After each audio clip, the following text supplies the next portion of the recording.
You've been writing stories about what everything means your entire life, but what if those stories aren't true? We do it constantly. A text message arrives with just a period at the end, and suddenly we're convinced someone's angry. A colleague walks past without saying hello, and we've decided we're being ignored.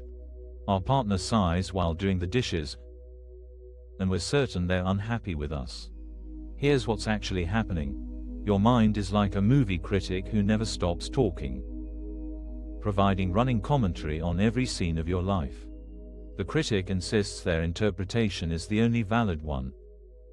But what if you could choose to listen to a different voice, one that sees the same scenes through the lens of curiosity rather than judgment?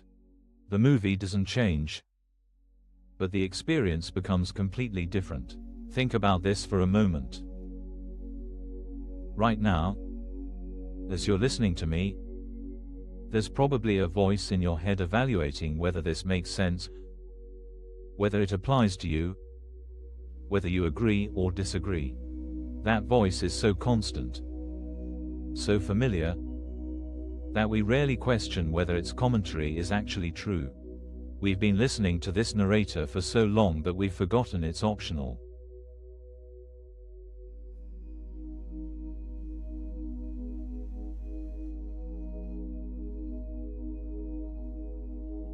Let me share something that happened to a client of mine just last week. She got an email from her boss that simply said, "We need to talk." No context. No emoji. Just 4 words and a meeting request for the next morning. Instantly, her mental narrator sprang to life. You're in trouble. They're going to fire you. You should have worked harder on that presentation last month. By lunchtime, she'd mentally drafted her resignation letter. By dinner, she was calculating how long her savings would last. She barely slept that night, rehearsing explanations for mistakes she wasn't even sure she'd made. The next morning, she knocked on her boss's door with her heart pounding, palms sweating, already grieving the loss of a job she loved. Her boss looked up with a smile and said, "Great job on the presentation yesterday. I'd like you to lead the next one. Can you take on more responsibility?" She spent 2 hours in a completely fictional nightmare. The email was blank. Her mind wrote the horror story. And here's the thing, we all do this all day long. We're constantly filling in blanks that don't need filling.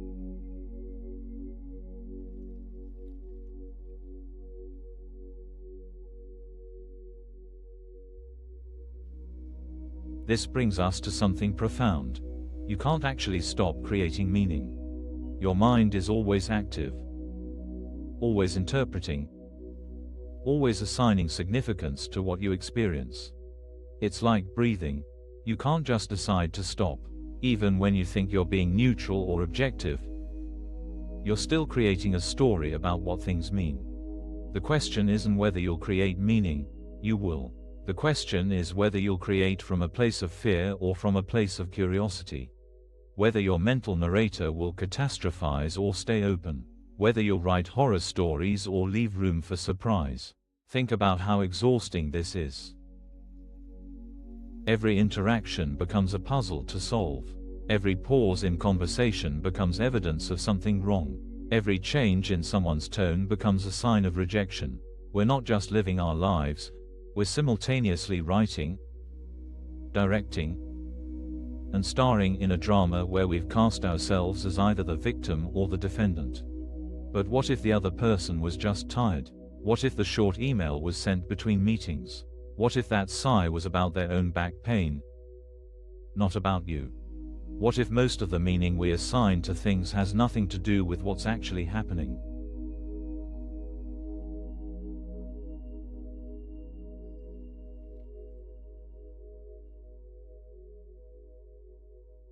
Here's where everything starts to shift. When you realize that the voice providing commentary on your life is optional, not factual, you suddenly have space to choose what meaning to give any situation. The tension isn't in what happens, it's in the story you write about what happens. Remember our movie Critic metaphor. Imagine you're watching a film where someone doesn't return a phone call. One critic might say, "This is a tragedy. Clearly this character is being rejected and abandoned." Another might say, "How interesting. I wonder what's happening in that person's life right now." Same movie, completely different experience. We can actually choose which critic we listen to, not through positive thinking or affirmations, but through a simple recognition: the narrator in our head is not reporting facts. It's creating fiction. And once you see this, really see it, something loosens. The grip of that voice weakens. You start to notice the space between what happens and what you make it mean. This isn't about becoming passive or pretending things don't matter. It's about recognizing that you have a choice in how you engage with uncertainty. You can fill every blank with fear, or you can let some things remain beautifully undefined.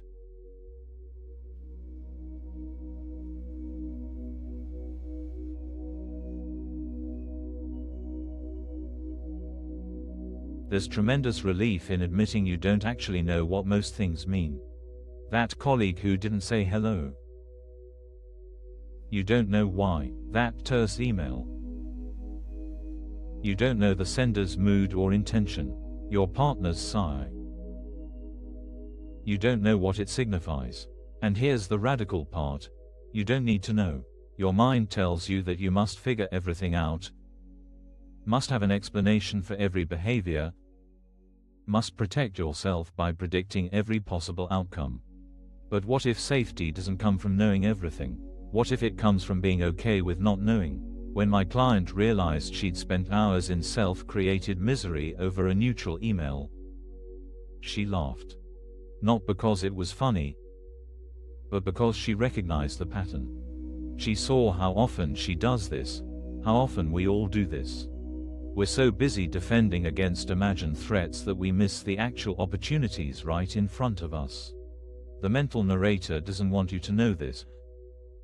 But most moments in life are actually neutral. They're blank canvases waiting for meaning. And you? Not your automatic thoughts, not your fears, not your past experiences. You get to choose what goes on that canvas.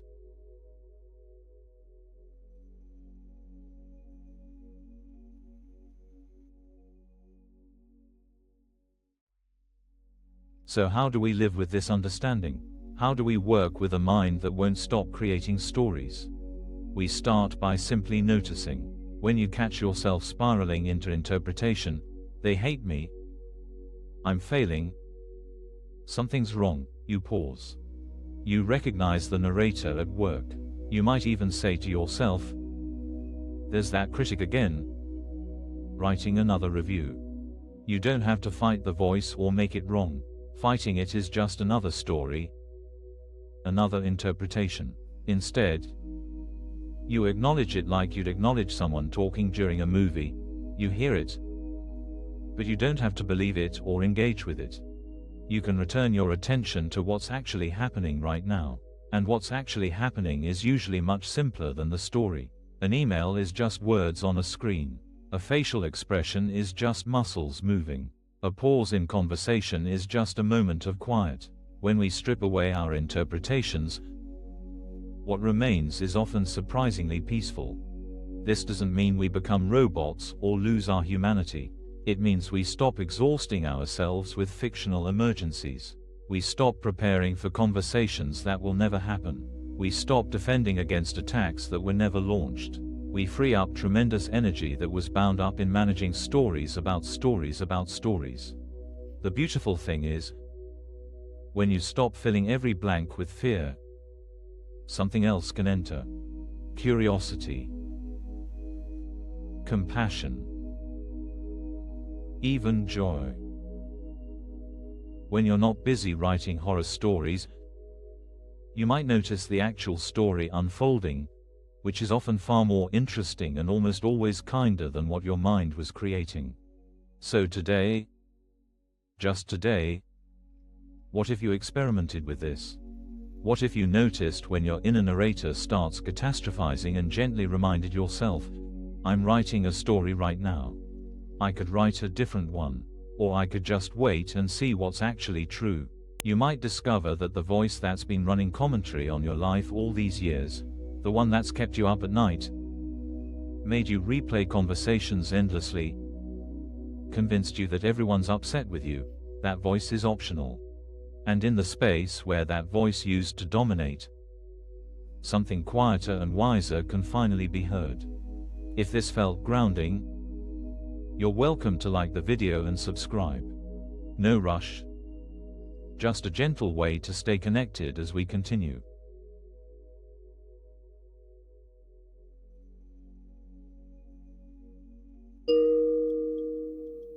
Let's take a few moments now to rest in what we've discovered. Find a comfortable position where you can be still for the next few minutes. Let your eyes close if that feels right, or simply soften your gaze. Begin by noticing your breath. Not changing it. Just noticing the air moving in and out. Your chest rising and falling. Already, right here, there's something happening without any story attached to it. Now bring your attention to any tension you might be holding. Maybe in your shoulders, your jaw, your forehead, these places where we brace against life. Just notice them. You don't have to fix anything or make anything different. As you sit here, you might notice that mental narrator starting up. Maybe wondering if you're doing this right. Maybe planning what comes next. Maybe evaluating this experience. That's okay. That's what minds do. But see if you can notice something else too. Behind all the commentary, there's a quiet awareness. It's the part of you that can hear the narrator without becoming it. The part that can watch thoughts come and go like clouds across the sky. Rest here for a moment. In this space between thoughts, in this pause between stories, notice how peaceful it is when you're not managing any narrative, when you're not figuring anything out, when you're just here, breathing, being. This is what's always available underneath the constant commentary. This quiet, this space. This simple presence that needs no story to exist. Take a few more breaths here, feeling the relief of putting down all those interpretations, even if just for these few minutes. And when you're ready, you can gently open your eyes if they were closed. Move your body a little. Come back to the room, but see if you can carry a bit of this quiet with you. This remembering that you don't have to believe every story your mind tells. That there's always a choice to pause, to breathe, to wait for what's actually true to reveal itself. Thank you for taking this time. For being willing to question the narrator.